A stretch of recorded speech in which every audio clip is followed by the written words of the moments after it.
I'm constantly looking at life every day and people. So it is my point of view, but from that character. I'm discovering this character. How does he feel about things? It's my instincts, but I don't personally kind of re-stimulate painful experiences. I have found personally that it's made it difficult for me to not be there in the moment for myself. That the availability of emotion is greater for me when I've created it.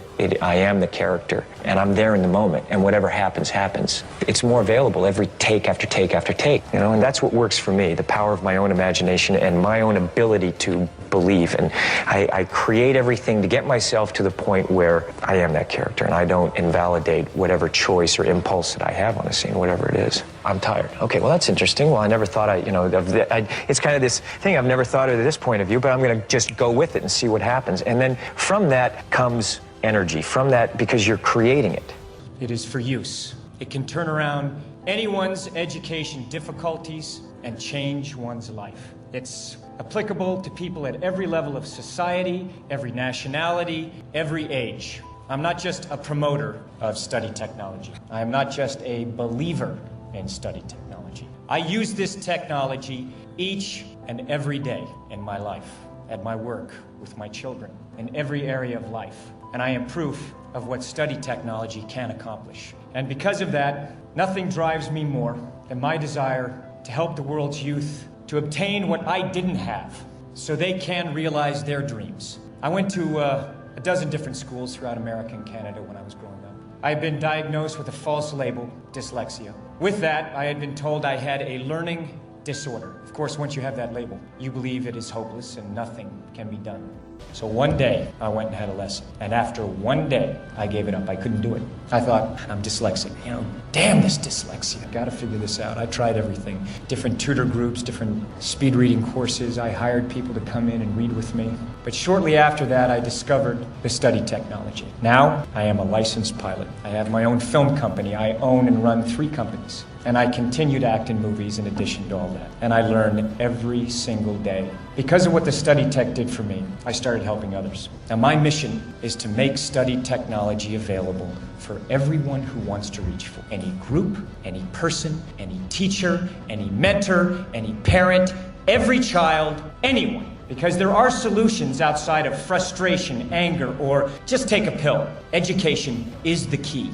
I just love working with McHugh, and the way that he approached this, he said, I'm going to honor Mission Impossible, I'm going to direct this like I'm another director, and he did it. He really, the visual style is different. It still has his, I think it has his bold sensibility of storytelling, Mission is a tougher mission, it's not less entertaining, but it's just got, I think we just pulled out all the stops. As I said, all the missions have led to this one, and McHugh, he's a very elegant filmmaker, and he's a classic filmmaker. I love his wit. I love the toughness of the movie and the characters, and it's just a beautiful movie. I can't wait for eyes to see it. I'm so proud of my friend, and when I look at the movie I'm going through, I'm like, he really is just enormously talented, and it's always such a joy to work with him.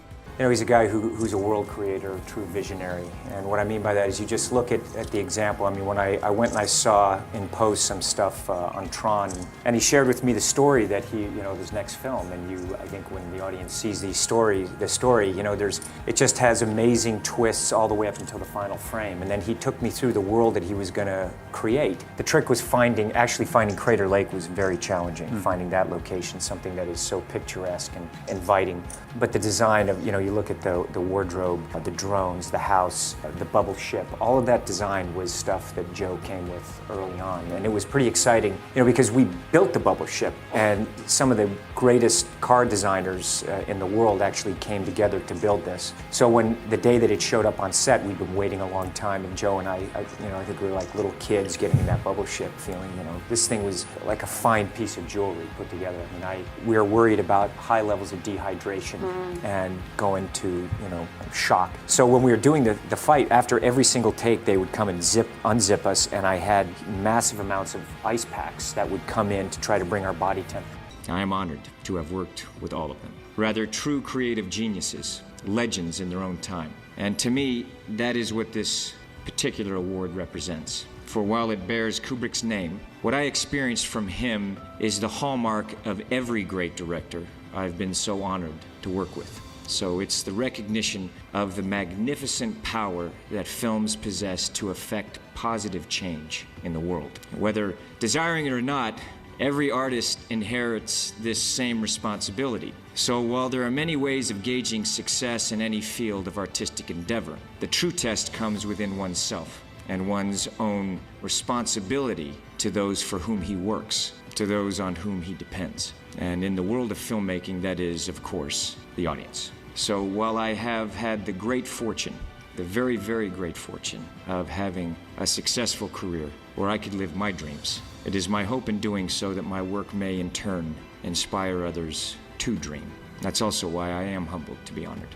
I think of those people there on opening weekend, and I want to thrill them. I want them to have the greatest time. You know, whatever it's like, if I'm making them sit on the edge of their seat or whatever it is, whatever film that I'm making, I can't do anything halfway. I feel, I truly, like in my core of that, it's a privilege what I get to do. I love making movies, and because I love watching movies and to be able to entertain people, and that's what I think about. That's what I think about. When I'm hanging from that helicopter and it's freezing weather and I've got to let go of that rope, you know, it's exhilarating. I enjoy it. You know, don't get me wrong. It's something that it's also can be quite, you know, it's an adrenaline rush. It's nerve-wracking at times, very and stressful. But I am thinking about that audience. I'm thinking about that shot and thinking about what it's going to be like on the big screen for them. And that's what I want. And when I make a film, I'm not thinking about movies in terms of opening weekend, or that I'm trying to make it in a classic manner, or give it the highest level of quality, that it's something that could be looked at hopefully 5 or 10 years from now.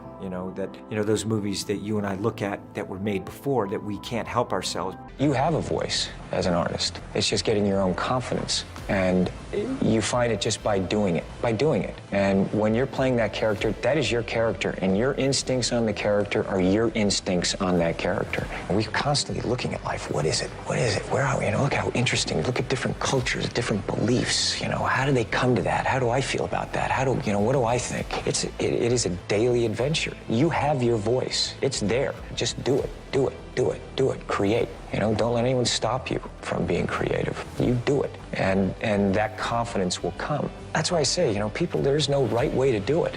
You know, there's no right way. You do have your voice. It's there. It's a matter of you just finding that confidence. Are you saying that at the end of the day where it's not happening, where it's not going, where do I go to the well? When I get to that place, you know, where it's just not happening, I go for a walk, first of all, and I look around. I just take it from the point of view of the character.